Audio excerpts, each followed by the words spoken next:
Assalamualaikum warahmatullahi wabarakatuh. Perkenalkan, nama saya Muhammad Hafiz Nalasofa dengan NIM 2500018083. Di sini saya ingin mempresentasikan tugas proyek pemrograman web yang berjudul Sistem Manajemen Jual Beli Kelapa Sawit. Sistem informasi yang memudahkan proses pengelolaan data jual beli kelapa sawit melalui dashboard yang sederhana. Oke, mari kita lanjut. Di sini ada latar belakang.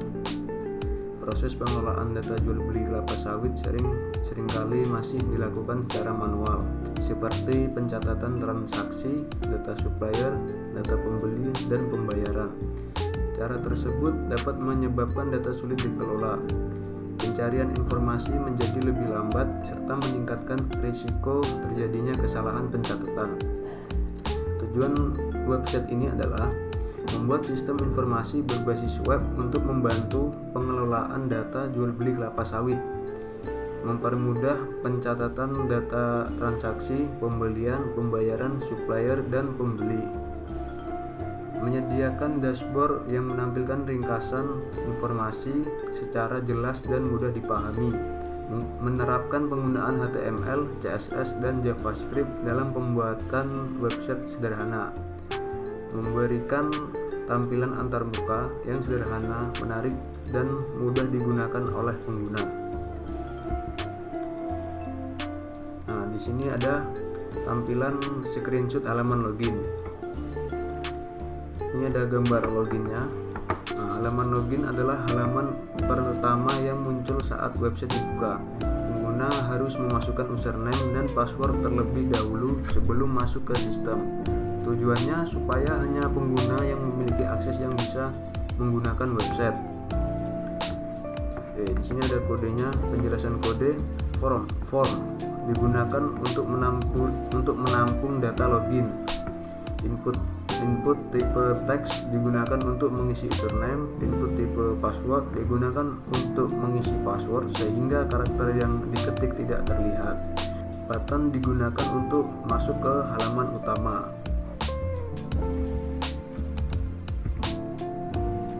Nah, di sini ada tampilan dashboard. Di tampilan dashboard ini, setelah pengguna berhasil login, pengguna akan ditujukan ke halaman utama. Pada halaman ini ditampilkan ringkasan informasi agar pengguna dapat melihat kondisi sistem secara cepat tanpa harus membuka setiap menu satu persatu.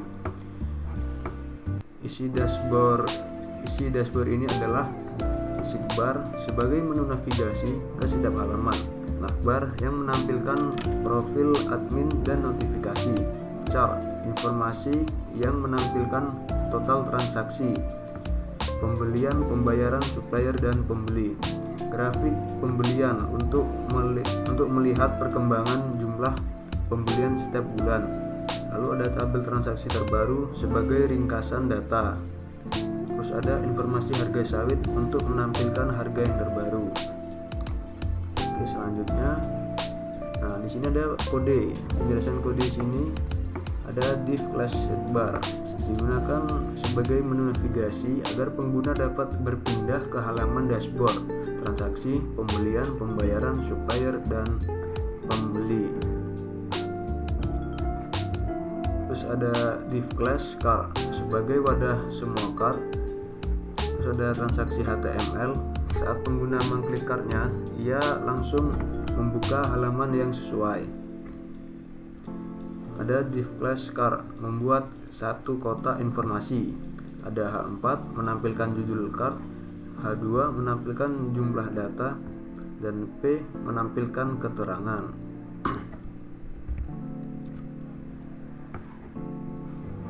Selanjutnya, di sini ada canvas digunakan sebagai tempat menampilkan grafik.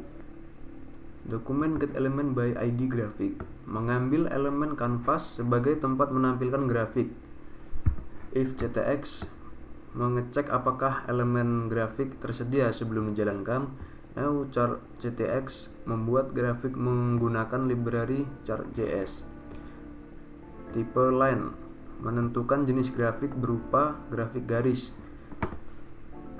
Selanjutnya labels menampilkan nama bulan pada sumbu X Januari sampai Juni. Data berisi data jumlah pembelian sawit setiap bulan. Border color dan background color mengatur warna garis dan area grafik. Fill and tension memberikan warna di bawah grafik dan membuat garis lebih halus.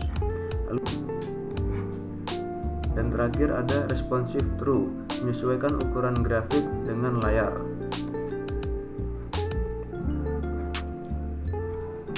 Nah, selanjutnya di sini ada halaman data transaksi. Ketika kita mengklik data transaksi, nanti akan muncul halaman seperti ini. Halaman total transaksi digunakan untuk menampilkan seluruh data transaksi jual beli kelapa sawit. Pada halaman ini terdapat informasi seperti kode transaksi, tanggal, supplier, pembeli, berat sawit, total, pembayaran, dan status transaksi. Nah, di sini ada kode transaksi 001, ada tanggal 15 Juni 2026, ada supplier namanya Budiman, ada pembeli ini PT-nya. Di sini contohnya cuma minyak goreng dan PT Sawit Makmur. Terus ada beratnya sekitar 2 ton 450 kilo. Total di sini 6.125.000. Status selesai. Selanjutnya sini penjelasan kode. Kita memakai membuat tabel untuk menampilkan data transaksi. Lalu ada TR, membuat baris pada tabel. TH, menampilkan judul setiap kolom. Terus ada TD, menampilkan isi data transaksi. Span class stand. Lalu ada span class barge, memberikan tampilan status seperti selesai atau proses agar lebih mudah dibedakan. Oke, selanjutnya sini ada halaman pembelian. Di halaman ini menampilkan seluruh data pembelian kelapa sawit dari supplier. Informasi yang ditampilkan meliputi tanggal pembelian, nama supplier, berat sawit, harga per kilogram, dan total pembayaran.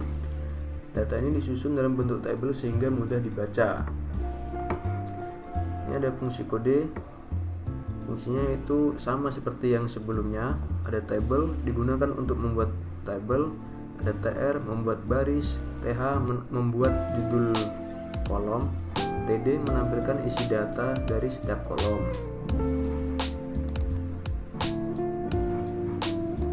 Oke, di sini ada halaman pembayaran. Halaman ini digunakan untuk menampilkan data pembayaran kepada supplier.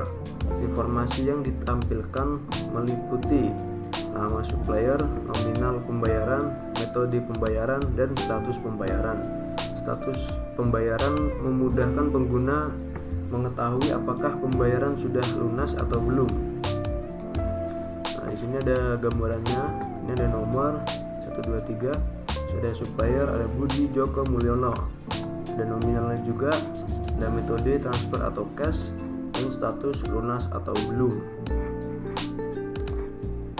Oke, selanjutnya ada fungsi kode.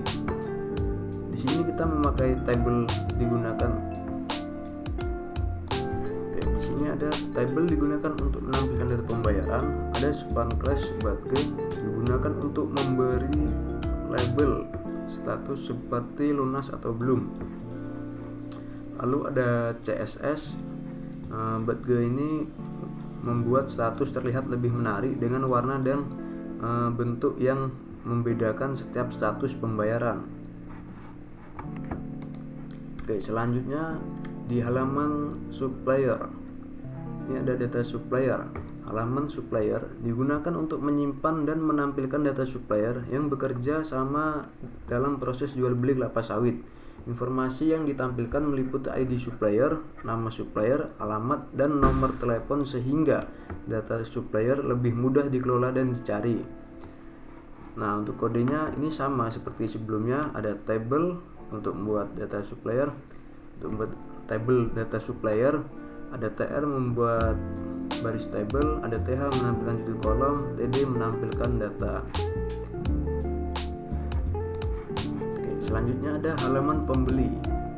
Di sini ada data pembeli, ada Sobri, PT dari PT Minyak Goreng, di sini ada nomornya, ada Julianto dari PT Sawit Makmur, dan ini nomornya.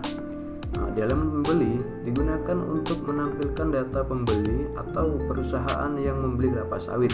Informasi yang ditampilkan meliputi ID pembeli, nama pembeli, perusahaan, dan nomor telepon. Untuk kodenya sama juga seperti yang tadi, tapi isinya yang beda. Mungkin sudah selesai. Di sini juga ada foto-foto sawit dan juga foto-foto orang nyawit yang ada di daerah saya. Baik, mungkin sampai sini presentasi saya di video ini. Apabila ada kesalahan kata, saya minta maaf. Assalamualaikum warahmatullahi wabarakatuh.